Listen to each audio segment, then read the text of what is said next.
Welcome back to दक्षता academy channel. तो biology series में आज का जो हमारा नेक्स्ट टॉपिक है वो है आपका सेल यानी कि कोशिका।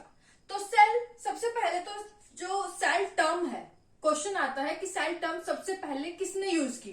तो सेल जो नाम है कोशिका, ये सबसे पहले रॉबर्ट हुक ने सबसे पहले जो है सेल टर्म का यूज किया, रॉबर्ट हुक, और इन्होंने 1665 में सेल वर्ड जो है यूज किया। लेकिन जो सेल है क्या, कोशिका क्या होता है, ये आपका किसने डिफाइन किया? Antoine one ल्यूवेनहोइक। ओके, तो इस चीज में बिल्कुल कंफ्यूज मत होइएगा। तो सेल क्या होता है, क्या होता है कोशिका, ये एंटोइन वी ल्यूवेनहोइक द्वारा जो है, इनके द्वारा जो है एक्सप्लेन किया गया। और स्टडी ऑफ सेल हम क्या कहते हैं? स्टडी ऑफ सेल हम कहते हैं साइटोलॉजी। तो study of cell cytology, cyto का मतलब क्या है आपका सेल, लॉजी का मतलब है आपका स्टडी। तो स्टडी ऑफ सेल हम जो स्टडी ऑफ सेल किसे कहते हैं? साइटोलॉजी जो है स्टडी ऑफ सेल को कहते हैं। अब आखिर सेल होता क्या है? तो सबसे पहले तो जानिए कि हमें पता है जो सेल है, कोशिका है, हमारी जो बेसिक यूनिट है हमारी लाइफ की, मतलब सबसे छोटी यूनिट, सबसे बेसिक स्ट्रक्चरल फंक्शनल यूनिट है। क्यों? क्योंकि जो भी आज हम है, कोई भी लिविंग ऑर्गेनिज्म या नॉन लिविंग ऑर्गेनिजम्स, वो स्टार्टिंग में छोटे छोटे जो है अणुओं से, एटम से जो है बना होता है। हमारी बात करें, हमारी बॉडी शुरुआत में क्या थी? एक सिंगल सेल थी, और एक सिंगल सेल में ही इसमें कई सारे जो है सेल ऑर्गेनेलिज थे। इसके अंदर जो है आपका न्यूक्लियस था, तो जिसने जो है आपका डिवाइड किया, इसमें कई सारी जो है केमिकल एक्टिविटीज हुई, जिससे कि हमारी लाइफ जो है आगे बढ़ती रही। तो ये एक सेल जो है दूसरे सेल से मिलकर कई सारे सेल मिले, और सेल से आपका क्या बनता है? टिश्यू बनता है। टिश्यू कई सारे मिले, उसके बाद आपका क्या बन जाएगा? आपका ऑर्गन मिल जाएगा। ऑर्गन से आपका ऑर्गन सिस्टम, और ऑर्गन सिस्टम से आपकी पूरी एक बॉडी तैयार हो जाती है। तो इसलिए कहा जाता है कि एक सेल जो है वो एक बेसिक स्ट्रक्चरल और फंक्शनल यूनिट है ऑफ लिविंग ऑर्गेनिजम्स। हम लिविंग ऑर्गेनिजम्स का जो बेसिक यूनिट है जो आपका, वो क्या है? सेल है, जो हमारी पूरी लाइफ को जो है निर्धारित करता है, जिसमें कई ऐसे जो है सेल के अंदर जो कई सारी एक्टिविटीज होती हैं, जिससे कि हमारी लाइफ जो है आगे बढ़ती है। अब जो ये सेल है, आप ये देखें, तो सेल जो है आपका कई तरह का होता है। कौन कौन से? अगर नॉर्मली अगर हम सेल देखें तो सेल की जो आउटर बॉडी होती है, अगर आपका ये सेल है, तो सेल की जो आउटर बॉडी है, इसे हम क्या कहते हैं? प्लाज्मा मेम्ब्रेन,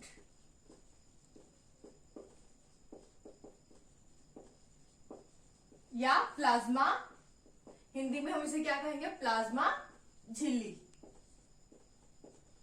ये जो है सेल की जो आउटर कवरिंग होती है उसे हम प्लाज्मा मेम्ब्रेन, प्लाज्मा झिल्ली कहते हैं।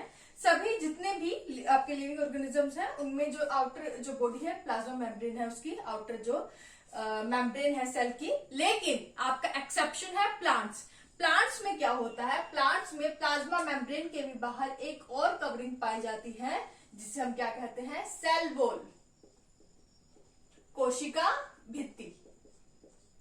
तो ये आपका जो है, तो प्लांट सेल और एनिमल सेल, अगर हम बात करें प्लांट सेल और एनिमल सेल्स के जो स्ट्रक्चर और फंक्शन में जो है आपका ये जो है बेसिक डिफरेंस है कि प्लांट सेल के बाहर भी एक जो है प्लाज्मा मेम्ब्रेन के बाहर भी एक मेम्ब्रेन पाई जाती है, जिसे हम सेल वॉल कहते हैं। लेकिन एनिमल्स के सेल में ऐसा नहीं होता। तो प्लांट सेल और एनिमल सेल में जो है आपका डिफरेंस होता है, वो हम नेक्स्ट वीडियो में पढ़ेंगे। अभी सिर्फ हम एक इंट्रोडक्टरी बात कर रहे हैं सेल की। तो सेल जो है आपका, अगर हम बात करें तो सेल, अगर अभी हम देखा कि स्टडी ऑफ सेल हम क्या कहते हैं? साइटोलॉजी कहते हैं, और ये बेसिक स्ट्रक्चर और फंक्शनल यूनिट है। लेकिन एक ऐसा सेल होता है जो हमारे जन्म के बाद कभी डिवाइड नहीं होता। आप बता सकते हैं कौन सा? हमारे अंदर ऐसा कौन सा सेल है जो जन्म के बाद कभी डिवाइड नहीं होता? तो वो है आपका नर्व सेल। नर्व सेल यानी कि तंत्रिका कोशिका। अब मैंने ऐसा क्यों कहा? इसके पीछे भी एक प्रॉपर्टी छिपी है सेल की, कि जो सेल होता है हमेशा उसमें जो है आपका डिवीजन चलती रही है। सेल डिवाइड होगा, 1 से 2 सेल बनेंगे, 2 से 4 बनेंगे। तो इस तरह सेल डिवाइड करके जो है अपनी जो लाइफ साइकिल है वो अपनी बढ़ाते रहते हैं। अब ये देखें, बात करें हमारे यहाँ पर अगर चोट लग जाए तो सेल आपका ब्रेक हो गया, वो टूट गया, लेकिन इसका मतलब ये नहीं है कि वहां पर हमारी कोई लेयर नहीं आती। आप थोड़े दिन बाद देखिए, अगर आपको चोट लगेगी थोड़े दिन बाद वहां पर जो है नॉर्मल आपकी स्किन हो जाती है, यानी कि जो सेल थे आसपास के सेल वो डिवाइड हुए और उन्होंने उस जो सेल जो खराब हो गया था उसकी जगह नए सेल बना दिए। तो सेल जो क्या है, इसकी प्रॉपर्टी क्या है, इसकी सेल डिवीजन की प्रॉपर्टी होती है, डिवाइड करते रहते हैं। लेकिन एक सेल ऐसा है जो कभी डिवाइड नहीं करता, वो है आपका नर्व सेल, यानी कि तंत्रिका कोशिका आपके जन्म के बाद डिवाइड नहीं करता। साथ ही इसकी एक और खास बात है कि ये आपके बॉडी में पाया जाने वाला सबसे लंबा सेल भी है। सबसे लंबी कोशिका कौन सी है आपकी? तंत्रिका कोशिका, नर्व सेल है। दूसरा अगर पूछा जाए कि स्मॉलेस्ट सेल कौन सा है,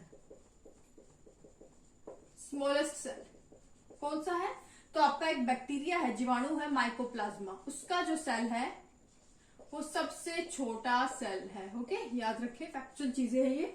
उसके बाद लार्जेस्ट सेल, सबसे बड़ा सेल यानी कि सबसे बड़ी कोशिका कौन सी है आपका?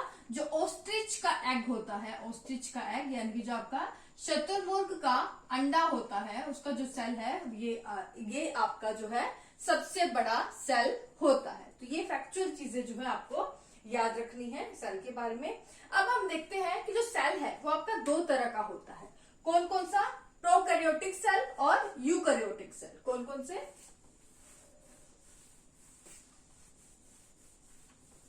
दो तरह का सेल होता है, एक होता है प्रोकैरियोटिक सेल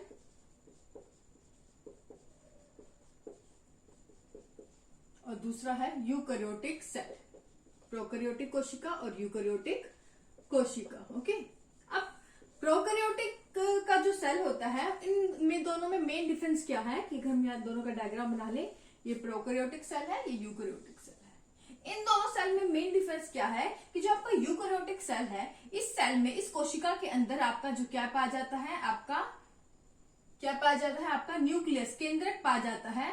उसकी जो मेम्ब्रेन होती है वो डबल मेम्ब्रेन होती है आपकी न्यूक्लियस की, केंद्रक की। और इससे क्या होगा, जब किसी चीज को एक शेप मिल जाती है, क्योंकि अब इसी न्यूक्लियस के अंदर जो आपका क्या है, एक डीएनए है आपका, जो है आपका मेनली क्या है, आपका जो जेनेटिक मटेरियल है वो एक जगह बंधा हुआ है, क्योंकि यहाँ पर आपका न्यूक्लियर मेम्ब्रेन प्रेजेंट होती है डबल। तो वेल डिफाइंड आपको एक अलग से जो है सेल के अंदर जो है आपको न्यूक्लियस या जो केंद्रक यहाँ पर देखने को मिलता है यूकैरियोटिक सेल में। ओके, लेकिन यहाँ पर क्या होता है, ये हो गया केंद्रक। प्रोकैरियोटिक सेल में क्या होता है कि जो आपका न्यूक्लियस होता है वो आप अलग से उसे देख नहीं पाते, मतलब उसके वेल डिफाइंड शेप नहीं मिल पाती, क्योंकि यहाँ पर जो न्यूक्लियस की मेम्ब्रेन थी वो यहाँ पर प्रेजेंट नहीं होती। इसलिए जो न्यूक्लियस के अंदर जो आपका जेनेटिक मटेरियल होता है वो यहाँ आपको बिखरा हुआ मिलता है। तो इसलिए कहा जाता है कि प्रोकैरियोटिक सेल में आपका जो है न्यूक्लियस जो है आपको अच्छे से नहीं देख पाते, क्योंकि वो जो है उसमें आपका न्यूक्लियस की एक मेम्ब्रेन जो है, न्यूक्लियर मेम्ब्रेन उसमें नहीं होती है। तो सबसे मेन डिफरेंस दोनों सेलों में ये है। दूसरा, जब बोला जाता है कि जब हमारी लाइफ स्टार्ट हुई तो शुरुआती स्टेज में जो सबसे पहले आप मोनरा को माना जाता है। मोनरा, अगर जब मैंने आपको 5 किंगडम क्लासिफिकेशन पढ़ाया है 4-5 दिन पहले, उसमें मैंने बताया कि कैसे हम जो है सभी जीवित ऑर्गेनिज्म, जो आपके लिविंग ऑर्गेनिजम्स को 5 कैटेगरी में डिवाइड करते हैं: मोनरा, प्रोटिस्टा, फंजाई, प्लांटी, एनिमिलिया। तो माना जाता है कि जो सबसे पहले लैंड पर जो जीव आए थे वो मोनरा थे। और मोनरा में हमने देखा था कि मोनरा की कैरेक्टरिस्टिक फीचर्स क्या होते हैं कि उनमें जो सेल होता है वो प्रोकैरियोटिक टाइप का होता है। और इसके जो एग्जाम्पल थे मोनरा में हमने देखा था वो थे आपके ब्लू ग्रीन एल्गी, नील हरित शैवाल, माइकोप्लाज्मा, बैक्टीरिया। तो ये जो है आपके कुछ एग्जाम्पल थे जो कि आपके मोनरा में आते हैं, जिनमें प्रोकैरियोटिक सेल आता है। तो मोनरा मैंने बताया था कि इनमें एक तो प्रोकैरियोटिक सेल होता है और दूसरा ये आपके कैसे जीव होते हैं, ये आपके यूनिसेलुलर होते हैं मेनली, और यूनिसेलुलर यानी कि एक सेल जो है मोनरा में पाया जाता है। तो ये भी किसका एग्जाम्पल है? प्रोकैरियोटिक सेल अगर पूछा जाए किसमें पाया जाता है तो ब्लू ग्रीन एल्गी, माइकोप्लाज्मा या फिर मोनरा अगर पूछा जाए तो उसमें भी जो सेल होते हैं मोनरा कैटेगरी में, उसमें प्रोकैरियोटिक सेल मिलता है। यूकैरियोटिक की बात यूकैरियोटिक जो आपके जितने भी प्लांट्स हैं, एनिमल्स हैं, आपके जो बाकी जीव जंतु हैं, उनमें जो है यूकैरियोटिक सेल जो है मिलता है, एक वेल डिफाइंड न्यूक्लियस उनके सेल के अंदर जो है मिलता है। इसके अलावा जो 5 किंगडम क्लासिफिकेशन पढ़ा था हमने, मोनरा के बाद क्या था, प्रोटिस्टा, फंजाई, प्लांटी और एनिमेलिया। तो उन सब में भी जो सेल पाया जाता है वो यूकैरियोटिक टाइप का सेल जो है आपका होता है। अगर देखा जाए कि सेल में आखिर होता क्या है, क्या होता है सेल में, तो सेल में आपका आप कह सकते हैं कि 70 से 80% जो है वाटर पाया जाता है, सिर्फ पानी पाया जाता है। 10 से 15% जो आपका प्रोटीन और जो है अन्य जो मटेरियल होते हैं, लिपिड्स होते हैं, आयंस होते हैं, ये पाए जाते हैं। लेकिन मेनली जो 80 से 90% आप कह सकते हैं कि उसमें जो है पानी यानी कि जल जो है आपके सेल में पाया जाता है। ओके, तो ये था एक इंट्रोडक्टरी पार्ट जो है सेल हमने देखा। अब सेल में क्या क्या पाया जाता है, इसके अंदर जो है डिफरेंट जो है हम देखेंगे कि कोशिकांग पाए जाते हैं, सेल ऑर्गेनेली पाए जाते हैं, उसका क्या काम होता है हमारे सेल के अंदर, कैसे ये जो फूड को डाइजेस्ट करने में हेल्प करते हैं। तो ये सब चीजें हम नेक्स्ट वीडियो में पढ़ेंगे। साथ ही उसमें हम देखेंगे कि जो सेल है वो अलग अलग तरह का होता है, प्लांट्स और एनिमल्स में कैसे अलग है। एक तो हमने अभी डिफरेंस देख लिया कि सेल वॉल का डिफरेंस है, और बाकी क्या डिफरेंस है वो हम नेक्स्ट वीडियो में पढ़ेंगे। आज के लिए बस इतना है। वीडियो अगर अच्छी लगे तो प्लीज लाइक कर दे, शेयर कर दे। Thank you so much.